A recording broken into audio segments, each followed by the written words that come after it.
दूर दराज इलाकों से आज अपने अपने जिलों से जो आज नरसिंह एकता मंच बैनर तले जिन्होंने आह्वान सुना था और अपने कीमती समय को दूर रखकर यहाँ पे पहुँचे हैं, सबसे पहले उन्हें धन्यवाद देना चाहेंगे। नरसिंह एकता मंच बैनर तले सभी पदाधिकारी आप लोगों को धन्यवाद देना चाहेंगे। और कहीं ना कहीं मुझे आज दो पंक्तियाँ याद आती हैं कि ले मसाले चल पड़े हैं लोग मेरे नरसिंह के, ले मसाले चल पड़े हैं लोग मेरे नरसिंह के, अब अंधेरा जीत लेंगे लोग मेरे नरसिंह के, अब अंधेरा जीत लेंगे लोग मेरे नरसिंह के। साथियों, जैसा कि आप लोग लगातार देख रहे होंगे कि आज नरसिंह एकता मंच उत्तराखंड का अनिश्चितकाल धरना प्रदर्शन का आज 30वां दिन है। पूरा 1 महीना हो चुका है और हमारे द्वारा स्वास्थ्य मंत्री और माननीय मुख्यमंत्री से भी मुलाकात की जा चुकी है और हम लोगों को अभी तक सिर्फ आश्वासन मौखिक रूप में ये मिला है कि आपकी भर्ती को वर्षवार करवाने के लिए बिल्कुल ही सरकार शासन प्रशासन तैयार है और वो इसमें जरूर कार्य करेगी। लेकिन कहीं न कहीं ये एक सिर्फ संदेश है या इस पर कुछ कार्य हो भी रहा है। मैं आप लोगों को ये बताना चाहता हूँ कि आने वाले समय में आप लोग नरसिंह एकता मंच के साथ बने रहिए, गुमराह होने से बचें, क्योंकि कहीं न कहीं जब तक हम लोगों को लिखित रूप में आश्वासन नहीं मिल जाता, हम लोग यह अनिश्चितकाल धरना प्रदर्शन एकता विहार में नहीं तोड़ने वाले हैं। क्योंकि आप लोगों ने देखा जब शुरुआत में हमने ये धरना प्रदर्शन स्टार्ट किया, तरह तरह की चीजें हमारे सामने आई। प्राइवेट संस्थानों ने अपने लोगों के ऊपर कहीं ना कहीं एक दबाव बनाना स्टार्ट करा कि धरना प्रदर्शन में नहीं जाना है, रैलियों में नहीं जाना है, कूच में नहीं जाना है।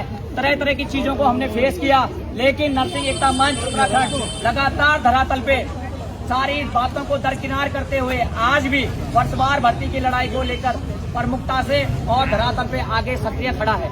आप लोगों ने देखा होगा कई लोग जूनियरों को गुमराह कर रहे हैं, कई एम्स जैसे संस्थानों में या प्राइवेट संस्थानों में लोग एक दूसरे को पीडीएफ देकर ये चीजें बता रहे हैं कि इतनी सीटें बची है। लेकिन मैं आप लोगों को बता देता हूँ वो सीटें आईपीएचएस मानक इंडियन पब्लिक हेल्थ स्टैंडर्ड मानकों के अनुरूप नहीं है। और कहीं ना कहीं शासन प्रशासन में हमने भी काफी चक्कर लगाए हैं, शासन प्रशासन के अधिकारियों से हमने भी बात करी है।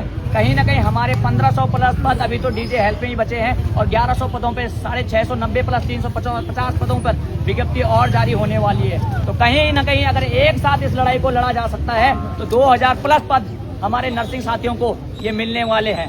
लेकिन आप लोगों को सर्वप्रथम गुमराह नहीं होना है, किसी की बातों में नहीं आना है। जब आप लोगों को मालूम है कि आपके लिए नरसिंह एकता मंच उत्तराखंड लड़ रहा है, आपको समय समय पर जो भी दिशा निर्देश नरसिंह एकता मंच के पदाधिकारियों या लोगों के द्वारा दिए जाते हैं, आप लोगों को फॉलो करने हैं। मैं धन्यवाद देना चाहूंगा आज अपने कुमाऊं मंडल की महिला अधिकारियों को जो सुबह 4:30 5:30 बजे से यहाँ पे पहुंचे हुए हैं और लगातार जो हमारा आज ये शांतिपूर्वक कैंडल मार्च था जिसमें बढ़ चढ़ कर जिन्होंने हिस्सा लिया है। आप लोगों का ये दायित्व और अधिकार बनता है कि अपने आसपास जो आपके साथ नर्सिंग अधिकारी हैं, आप एक दूसरे को जोड़िए, क्योंकि एकता में ही शक्ति है और एकता में शक्ति के साथ ही ये जीतने वाला कार्य हमारे द्वारा किया जाता है और यही इसीलिए नरसिंह एकता मंच का गठन किया गया है।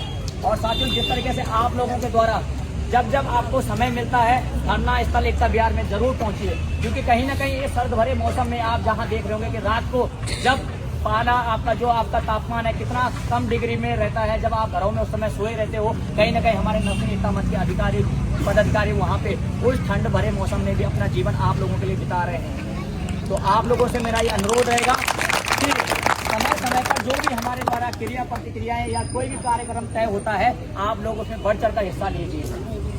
आने वाले समय में हमारी जो हमने पहले भी ये बताया है कि हमारी ये लड़ाई किसी व्यक्ति विशेष या शासन प्रशासन से नहीं है, बल्कि हमारी जो लड़ाई है ये दोहरी नीति से है। वो दोहरी नीति जो कहीं ना कहीं एक बार 2014 के बैच के बच्चे को नौकरी दे दी गई है और दूसरे बच्चों को कहा जाता है कि आप एग्जाम में बैठिए। तो हमारी लड़ाई सरकार की जो दोहरी नीति है इसको बदलना है। हमारी लड़ाई है नियमावली को बदलना है। जिस प्रकार की एएनएम की और फार्मासिस्ट की भर्ती वर्षवार है, उसी प्रकार हमें ये भर्ती पूर्ण रूप से आगे के लिए भी वर्षवार करवानी है, क्योंकि हमारे जो कार्य पेशेंटों के साथ मरीजों के साथ होते हैं उसमें हमारी भावना के साथ हमारा एक्सपीरियंस जुड़ा होता है और कहीं ना कहीं मरीज की देखभाल वही इंसान अच्छे से कर सकता है जिसको एक्सपीरियंस ज्यादा होता है। तो आप लोग अपने जूनियरों को भी ये जरूर समझाइए कि राज्य में अभी कहीं ना कहीं हर एक जिले में मेडिकल कॉलेज बन रहा है, कार्य स्टार्ट हो चुका है। भर्ती लाने के अगर कार्य करेंगे तो जुड़ के कार्य किया जा सकता है, न कि गुमराह करके कार्य किया जा सकता है। अगर जूनियर कहता है कि 5 से 10 साल बाद भर्ती आनी है, ये गलत बात है, क्योंकि अभी तक वो धरातल में उतरे नहीं, उन्हें पता नहीं।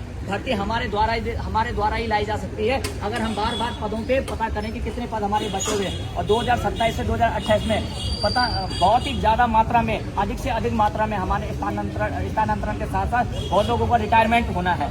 तो कहीं ना कहीं पद हमारे बहुत ज्यादा हैं। आप लोग सभी को बताएं कि अभी भी नर्सिंग एकता मंच के साथ जुड़े, और मैं और मेरी पूरी टीम आपको एक पूर्ण विश्वास दी जाती है कि जो साथी हमारे साथ जुड़ा रहेगा उसके लिए लड़ाई नर्सिंग एकता मंच हमेशा लड़ता रहा है और लड़ता रहेगा। नर्सिंग एकता जिंदाबाद, नर्सिंग एकता जिंदाबाद, नर्सिंग एकता जिंदाबाद, नर्सिंग एकता जिंदाबाद, नर्सिंग एकता जिंदाबाद। हम अपना अधिकार मांगते नहीं, किसी से भीख मांगते। हम अपना अधिकार मांगते नहीं, किसी से भीख मांगते। आप लोगों से मेरा ये मुख्य एक गुजारिश और एक आवेदन रहेगा कि आपका संघर्ष, संकल्प और समर्पण हमें, हमारे पदाधिकारियों और हमारी टीम को चाहिए, क्योंकि आपका संघर्ष, संकल्प और समर्पण जितना अत्यधिक होगा उतने जल्दी हमारी ये वर्षवार की भर्ती की लड़ाई हम जीत सकेंगे। धन्यवाद साथियों। 1 2 3 4 भर्ती करो वर्षवार, 1 2 3 4 भर्ती करो वर्षवार, 1 2 3 4 भर्ती करो वर्षवार। रुक जाइए।